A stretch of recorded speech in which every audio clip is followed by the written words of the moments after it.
Suara Kebenaran pada Kamis 13 Juni 2024 berjudul Kekristenan Orisinal.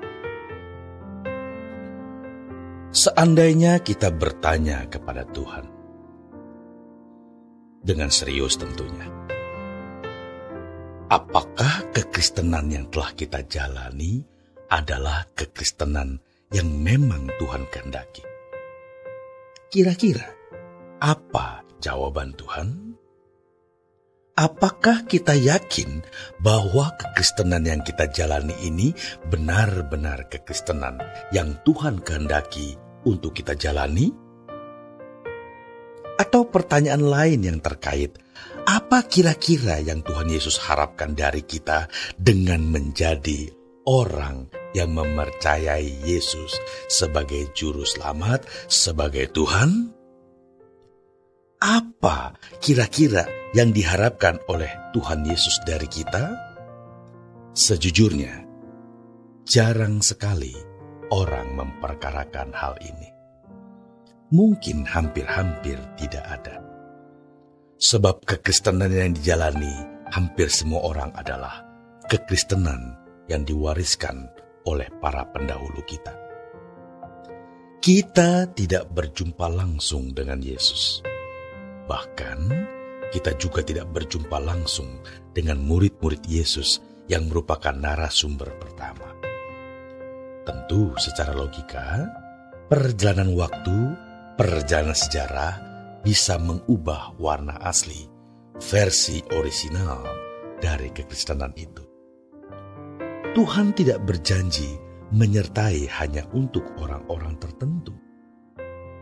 Bukan hanya untuk murid-murid Yesus. Tetapi Yesus berjanji menyertai orang percaya di sepanjang zaman, di segala tempat, dan dalam segala keadaan. Jadi, hari ini kita adalah orang-orang percaya yang berhak menerima janji Tuhan, bahwa Tuhan akan menyertai orang percaya sampai kesudahan zaman. Dan penyertaan Yesus, kehadiran Allah Bapa, diwakili oleh Roh Kudus. Itulah sebabnya Tuhan Yesus berkata dalam Yohanes 16 ayat yang ke-7, "Namun benar yang kukatakan ini kepadamu adalah lebih berguna bagi kamu jika aku pergi. Sebab jikalau aku tidak pergi, penghibur itu tidak akan datang kepadamu.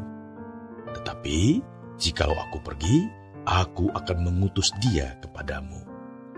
Selanjutnya dalam ayat yang ke-13, "Tetapi apabila ia datang, yaitu Roh kebenaran, ia akan memimpin kamu ke dalam seluruh kebenaran. Sebab ia tidak akan berkata-kata dari dirinya sendiri, tetapi segala sesuatu yang didengarnya, itulah yang akan dikatakannya, dan ia akan memberitakan kepadamu hal-hal yang akan datang." Jadi saudaraku, mestinya kita bisa memperkarakan hal ini sekarang. Di zaman kita, di generasi kita, di tempat kita dalam konteks keadaan dan zaman kita. Apakah kekristenan yang kita jalani benar-benar kekristenan yang dikehendaki Tuhan untuk kita jalani? Dan kekristenan yang dijalani oleh hampir semua orang Kristen adalah kekristenan yang diwarisi daripada pendahulu.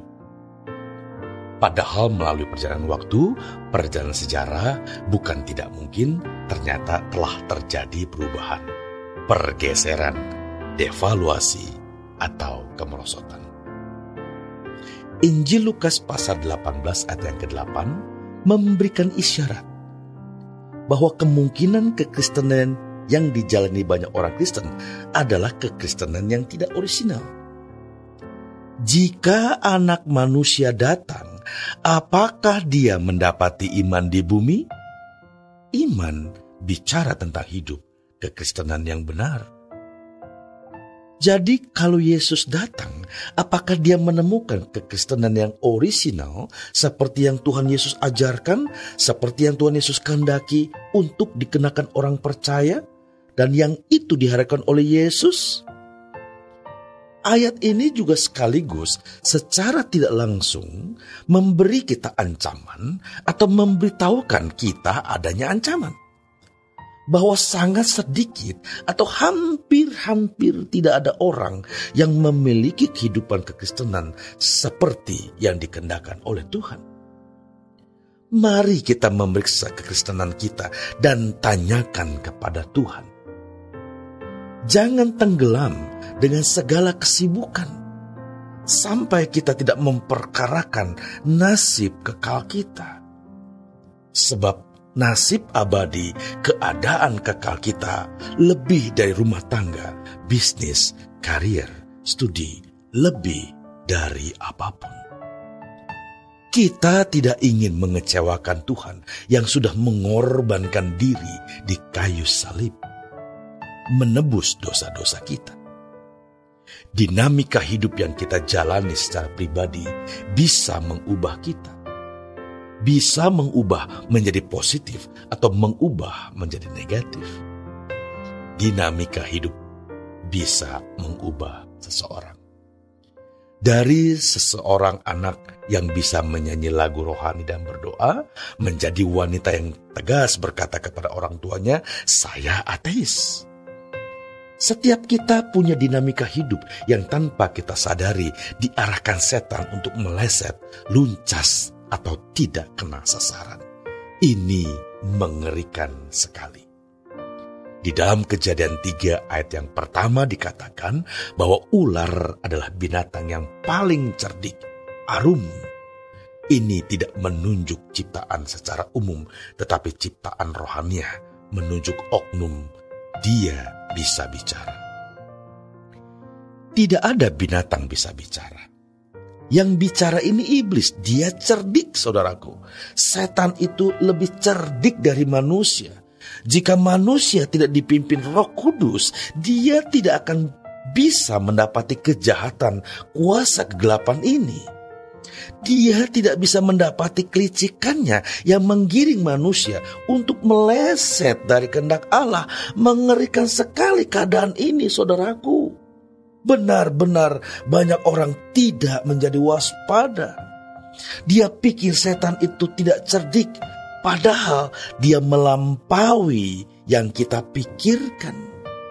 Dengan begitu cerdiknya, dia membelokkan kita, mengarahkan manusia untuk memiliki satu versi atau pola hidup yang meleset dari kehendak Allah. Tidak ada cara lain saudaraku untuk mengalahkan iblis selain kita memburu Tuhan dan melekat padanya. Selamat berjuang. Tuhan Yesus memberkati.